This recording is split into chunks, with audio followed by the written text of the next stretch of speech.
Olha, eu acho o desempenho do Paulo Guedes deplorável. Ocorre que eu acho que o presidente pretende atribuir aos governadores tanto as mortes como a fome, o que é um escândalo. Acho que tem de ver se ataque à saúde pública, se desrespeito à vida é causa para impeachment. Se for causa para impeachment, ele deve sofrer impeachment. Diante da crise, qual a análise que a senhora faz sobre o desempenho do Mandetta, que é o ministro da Saúde, do Paulo Guedes, que é o ministro da Economia, e do Bolsonaro, que é o presidente? Olha, eu acho o desempenho do Paulo Guedes deplorável. O Paulo Guedes tira das pessoas a condição para ficar isolado socialmente. Por quê? Porque está tirando das pessoas a renda que ela precisa para ficar em casa. Se a gente é de classe média e tem uma forma de ficar em casa, quem faz parte dos 100 milhões de brasileiros que vive precisando do Bolsa Família, eu acho que o ministro Mandetta é o mais racional deles. Tem tomado várias iniciativas corretas, inclusive ele defende o isolamento social, propriamente dito. Acontece que o ministro Mandetta não existe sem a sustentação do presidente, sem a integração dos ministérios. Eu quero saber como é que eu mantenho o isolamento social sem pensar o seguinte: como é que um governo pode agir só com a saúde, considerando que o isolamento social implica necessariamente em você ter uma ação integrada com o Ministério da Economia, com o Ministério da Casa Civil? O governo é um ministério com critérios técnicos. Não, um governo é um ministério com critérios de prioridades políticas. A prioridade política hoje é o povo brasileiro, é a vida dele, a sobrevivência dele. E é também da atividade econômica, porque micro, pequena e média empresa tem de ser resgatada, porque as grandes, tanto os grandes bancos como as grandes empresas são as mais beneficiadas por esse governo, é o primeiro a ser beneficiado. Já chegou a eles, o dinheiro já chegou a eles. Enquanto isso, micro, pequena e média, não. O padeiro, como é que chama? A cabeleireira da esquina, a moça da unha. Ninguém não vai ter dinheiro no dia seguinte. Agora, você me diz que isso é uma questão que não é do Ministério da Saúde? Então, essa é uma ficção. Estão criando uma ficção. Eu acho que o ministro Mandetta é aquela andorinha que está voando direitinho, mas não faz verão. E sobre o presidente Bolsonaro nessa condução? Olha, eu acho que é lamentável. Muita gente fala que é louco, é irresponsável. Eu acho que tem método, tem uma disputa política. Ocorre que eu acho que o presidente pretende atribuir aos governadores tanto as mortes como a fome, o que é um escândalo. É algo, eu acho assim, não é triste, porque isso não é só triste. É algo que tem de provocar em cada um de nós uma grande indignação. Ele tinha de estar sendo parceiro dos governadores. Não interessa se um governador vai disputar com ele a presidência da República em 2022. É algo que ele tinha de trabalhar não do ponto de vista da competição, mas da cooperação. Ou é harmônica essa cooperação? Precisa dos governadores. Os governadores estão fazendo um esforço, cada um no seu estado, com grandes dificuldades, porque não tem a cooperação do governo federal. Então, eu acho que, politicamente, o que ele tenta, de uma forma tosca e grosseira, é transferir para os governadores responsabilidades. A responsabilidade é dele. É ele que é incapaz de agir concertadamente. há exatos 5 anos, em março de 2015, ocorreram primeiros panelaços contra o seu governo, né? E agora, em março de 2020, no dia 17 de março, começaram panelaços contra o governo Jair Bolsonaro. Eu queria saber o que você acha desses panelaços e perguntar o que as pessoas querem saber. Você bateu panela contra Bolsonaro? Olha, eu não é a minha forma de luta, vamos dizer, a forma de luta que eu adoto. Nem Nunca uma adotei, frigideira? não. Mas eu poderia estar batendo panela. Só que eu te digo, viu, Sakamoto, não é a minha forma de luta, nunca foi bater E como é panela. que você vê Eu, essa bateção de panela eu nesse tive momento? atividades um pouco mais, eu diria, mais focadas Mas, numa luta mais concreta. mas como é que você vê essa bateção de panela nesse momento? Porque, Acho que coincidentemente, são 5 anos depois das bateções de panela contra o seu governo, eu né? não acho que dá para fazer uma análise baseado nessa similaridade. O que é possível dizer, ou seja, pelo fato de você que 5 anos depois, no mesmo mês, acho que não tem nenhuma, vamos dizer assim, nenhuma condição supernatural ou sobrenatural, nem super nem sobre.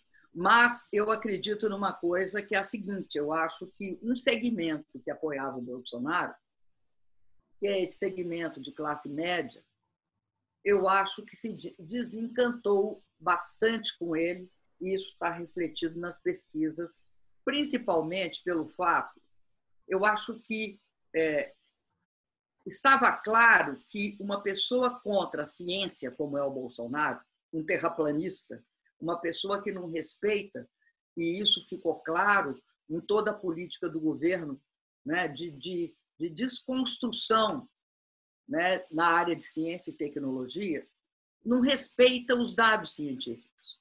Uma pessoa que tem e cria uma desconfiança a respeito do fato de haver mortes, haver contágio, encher os hospitais.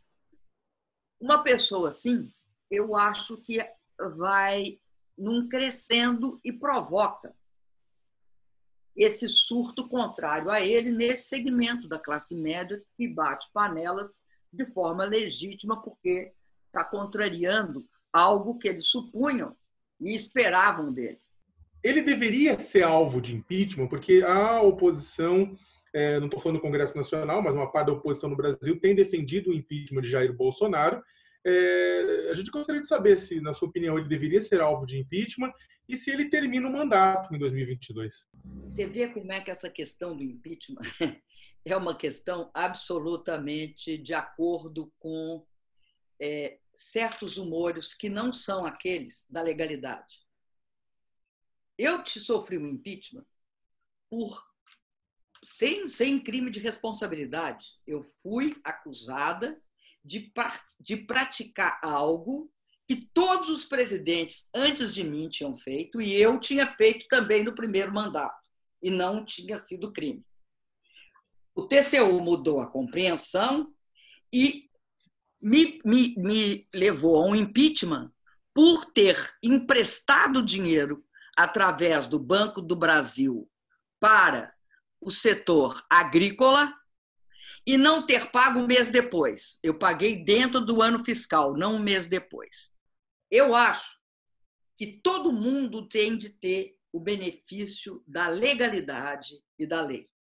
Acho que tem de ver se ataque à saúde pública, se desrespeito à vida é causa para impeachment. Se for causa para impeachment, ele deve sofrer impeachment. Agora, eu tenho plena clareza que as relações políticas e as condições políticas prévias é que vão definir se vai ser ou não objeto de um impeachment, se ele será ou não objeto de impeachment.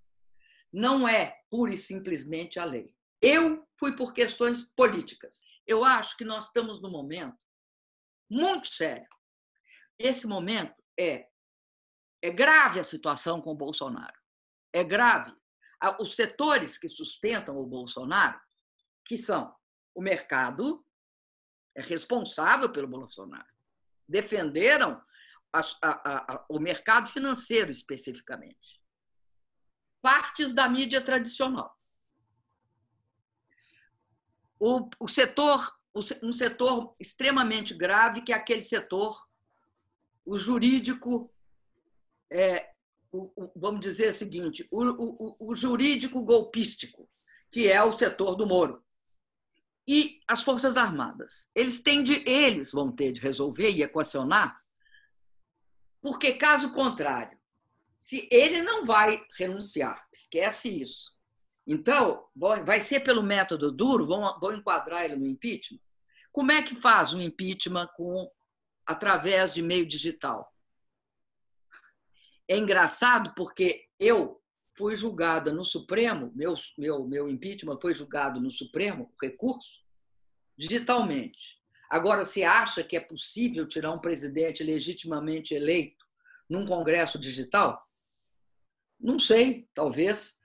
Depende do que ele faça. E depende das forças que o sustentam façam. Então, eu acho que se quer discutir de forma séria o que fazer com Bolsonaro, primeiro tem de discutir um jeito de impedir que ele ameace a saúde da população. Eu te digo uma coisa com muita força. Este governo, ou ele responde à crise econômica, social e sanitariamente, ou politicamente nós vamos acrescer a essa situação uma imensa crise política.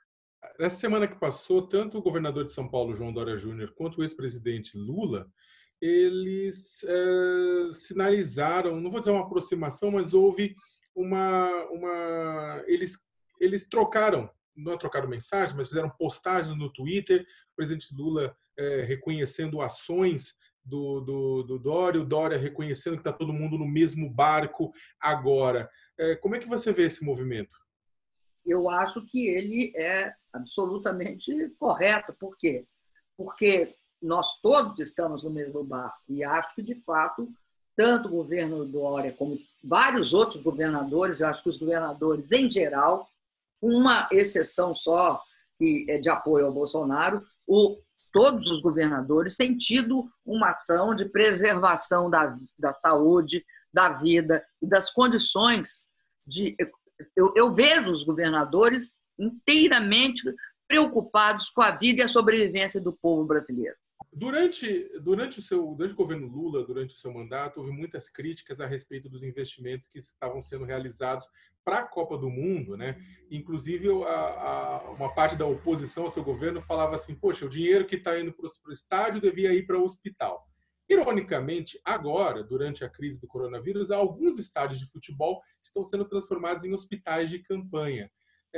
Você acha que foi um investimento equivocado ou que deveria ter ido realmente para o hospital, ou acha que foi um investimento correto? Olha, eu acho o seguinte: você não escolhe se você vai ter uma Copa do Mundo ou você rejeita a Copa do Mundo. Nós tivemos ganhos com a Copa do Mundo. E essas são estruturas que são benéficas para uma sociedade. Você pode transformá-las no que você quiser.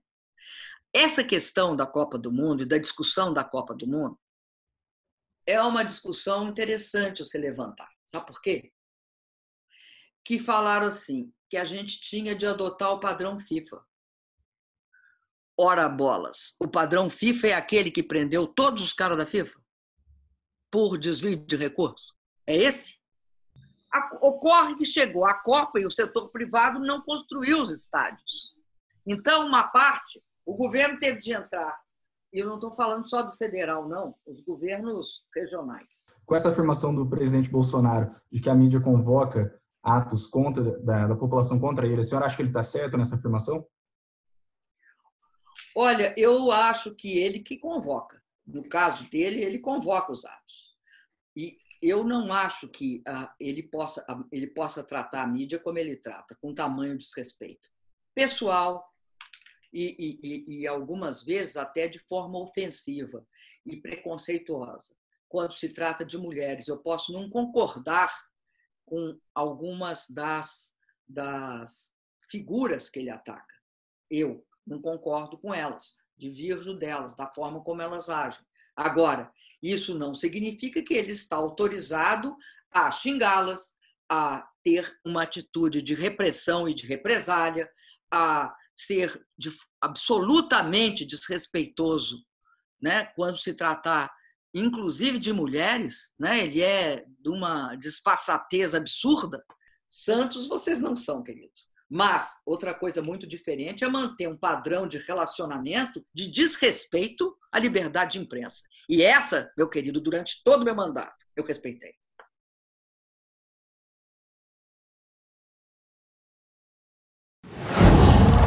Qual?